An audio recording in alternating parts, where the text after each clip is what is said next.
আছি। ওকে, আমরা বাক্সটাকে এখন পাশে রাখি।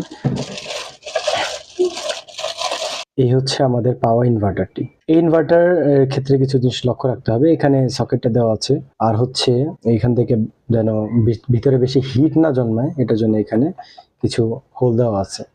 আচ্ছা, এটার ব্র্যান্ড হচ্ছে এসএস পাওয়ার স্টার, এবং এখানে কিছু ডো নট ইউজ দেওয়া আছে। এই যে টিভি, ভিসিডি, ফ্যান বলতে এখানে সিলিং ফ্যানের কথা বোঝানো হয়েছে। আপনার চাইলে ছোট যে ফ্যানগুলো আছে, আবার জনি ফ্যানগুলো আছে, সেগুলো চালাতে পারবেন, সমস্যা নেই।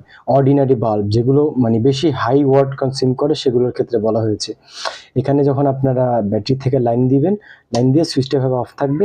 এখানে যখন আপনি অন করবেন, এখানে বাতি জ্বলবে। যখন আপনি এই দুটোকে কোনো একটা ব্যাটারির মধ্যে এভাবে এটাকে প্রথমে আমি খুলে নেই, করে দেখালে হয়তো আপনারা বুঝতে পারবেন। এটা দুটোকে যখন আমি ব্যাটারি থেকে লাল এবং